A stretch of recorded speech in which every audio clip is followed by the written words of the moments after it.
చేయడానికి 10 మంది కనీసం వాళ్ళకుందా లేదో మెంబర్షిప్, నాకు డౌట్ వస్తుంది. కొంతమంది చూస్తాం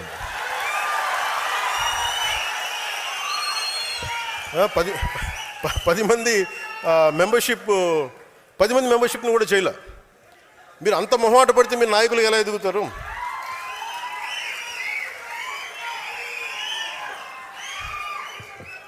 అంటే మీ అరుపులు ఎంత కోపం ఉందో నాకు అర్థమవుతుంది.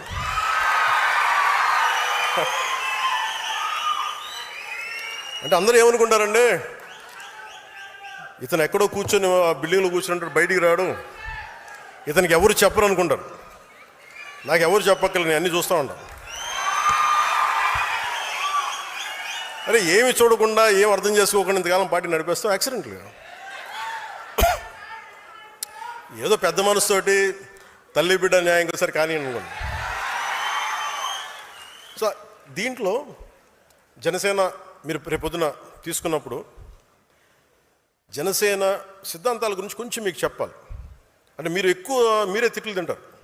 మీ వాడికి కన్ఫ్యూజన్ ఉంది, ఒకరోజు సనాతన ధర్మం అంటాడు, ఇంకో రోజు ఆ కులం అంటాడు, ఇంకో రోజు ఇదే అంటాడు. అలాగే బిడ్డ మీకోసం అన్నీ చెప్తాను నేను. అంటే జనసేన ఎప్పుడు కులాల గురించి మతాల గురించి మాట్లాడద్ది. అంటే నేనేం చెప్పాను, మనకున్న 7 సిద్ధాంతాల్లో కులాలని కలిపే ఆలోచన విధానం, మతాల ప్రస్తావన లేని రాజకీయం. అసలు ఇలా కుదురుద్దా అంటారు. ఒక ఉన్నతమైన ఆశయం పెట్టుకుంటాం. అంబేద్కర్ గారు చెప్పినట్టుగా కాస్ట్ అనలైజేషన్, కుల నిర్మూలన జరగదు ఈ దేశంలో. అదొక ఆశ అంతే.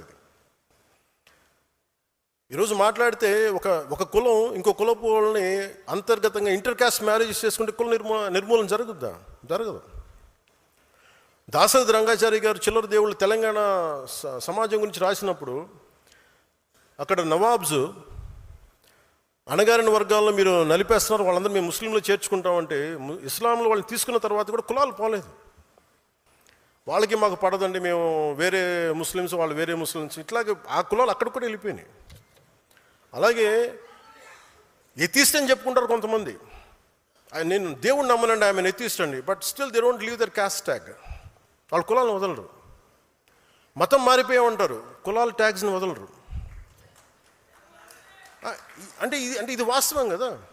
అంటే కులాలని నేనేంటంటే కుండ బద్దలు కొట్టని చెప్తాను. ఇది ఒక వాస్తవం ఉంది, దీన్ని అర్థం చేసుకుందామని. అలాగే నిజంగా కుల నిర్మూలన జరగాలని దేశం అంతా అన్ని రాజకీయ పార్టీలు ఆలోచించాల్సింది.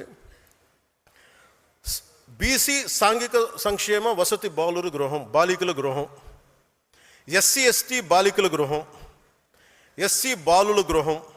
చిన్నప్పటి నుంచి మీరే కులాలను పెట్టి నేను మాట్లాడితే ఇబ్బంది వచ్చిందా మీ అందరికీ? నిజంగా మీరు మాట్లాడాలంటే ఫస్ట్ ఇవి ఆపేయండి. ఫస్ట్ ఇవన్నీ 10th క్లాస్ బిడ్డ పాస్ అయితే బాగా చదివింది అనుకోవాలి, ఏ కులం సర్టిఫికేట్ రాస్తే మీరు ఎక్కడ తీస్తారు? వ్యవస్థీకృతం అయిపోయింది కాస్ట్. నేను అర్థం చేసుకోగలను. అందుకని కులాలను తీసేయలేము. కోరటి వెంకన్న పల్లె కన్నీరు పెడుతుందంటే అరే మనకి వృత్తులు పోయినాయి అని బాధపడతారు. ఇది మనకి సాలెల మగ్గం బూజు పట్టేసింది, ఇలాగ వృత్తి కులాలన్నీ నాశనం అయిపోయినాయి. ఇవన్నీ మాట్లాడుతుంటే అంటే మనకి వృత్తి ఆధారిత కులాలు. అందుకని కులాలను టక్కటక్కమని తీసేయలేము. మేబీ ఒకరోజు అసలు కుల ప్రస్తావన లేని రాజకీయాలు సమాజం ఉండాలని కోరుకుందాం. కానీ ఈ లోపు మనం ఏం చేయాలి? కులాలని కలిపే ఆలోచన విధానమే ఉండాలి. మాట్లాడితే ఇక్కడ మనకు ముఖ్యంగా ఆంధ్రప్రదేశ్కి సంబంధించి అంటే మతాలు మారినా కులాలు వదలరు, దేవుణ్ణి నమ్మమంటారు కానీ కులాలను వదలరు. ఇందాక చెప్పినట్టుగా caste always have issues, but what is the most pragmatic approach? Interdependence and cooperation is needed for pragmatic policies. భారతదేశంలో ఉండే ప్రతి కులం మరో కులం పైన కొంతమంది మీద ఆధారపడి జీవిస్తుంది. ఎందుకంటే మన సమాజం కుల వృత్తుల ఆధారిత సమాజం. వృత్తుల ఆధారంగా కులాలు ఏర్పడ్డాయి తప్ప ఎవరు ఏ కులంలో పుట్టాలి అన్నది ఎవరు నిర్ణయించలేదు. ఇప్పుడు నేను కూడా కులంలో పుట్టాల్సి వచ్చింది. I was born in a caste which I cannot undo it. But I never confined to a caste because for me humanity is bigger. నేను ఈ కులంలో పుట్టానని కులానికి పరిమితం అవ్వాలా. నాకు మానవత గొప్పది, మానవత్వం గొప్పది, దేశం చాలా పెద్దది. కానీ దీన్ని నేను గౌరవించాలంతే.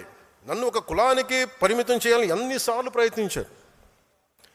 నన్ను ఒక ప్రాంతానికి పరిమితం చేయాలని వస్తే మన సాంబశివుడు లాంటి వచ్చి అన్న నువ్వు ఆంధ్ర కాదు, నువ్వు తెలంగాణ, నువ్వు భారతీయుడు అన్న. కులానికి పరిమితం చేయాలని చూశారు, ప్రాంతానికి పరిమితం చేయాలని చూశారు. నేను కులంలో పుట్టా, కానీ ఒక కులం కోసం పనిచేయడానికి రాలా, దేశం కోసం పనిచేయడానికి వచ్చాం, సమాజ స్థాపన కోసం వచ్చాం. ఈ మధ్యన వైసీపీ నాయకులు కూడా ఏదో కొంచెం 2-3 సందర్భాల్లో మన వాళ్ళు డేటా పంపిస్తే, మీరు కాపులకి ఏం చేశారు ఇవన్నీ మాట్లాడుతుంటే, నేను ఒక కాపుల కోసం ఆలోచించడం రాలా. నేను రెల్లి సమాజం గురించి ఆలోచిస్తాను, మాల సమాజం గురించి ఆలోచిస్తాను, మాదిగ సమాజం గురించి ఆలోచిస్తాను, బీసీల సమాజం గురించి ఆలోచిస్తాను, అన్ని ఉన్నత సోకాళ్ళు ఓసీ కాస్టుల గురించి ఆలోచిస్తాను, అందరూ బాగుండాలని ఆలోచిస్తాను. నేను దయచేసి ఒక కులానికి పరిమితం చేయాలనుకున్నా, ఒక ప్రాంతానికి పరిమితం దాన్ని మీరు ఎదురుదాడి చేయండి, మనం అందరి కోసం పనిచేస్తాం. ఈ మధ్యన ప్రేమలో ఎక్కువ అయిపోయిన అందరికీ సడన్గా ఏం చేశారండి మీరని ఒక్కొక్కరు టీవీల్లో గొంతులు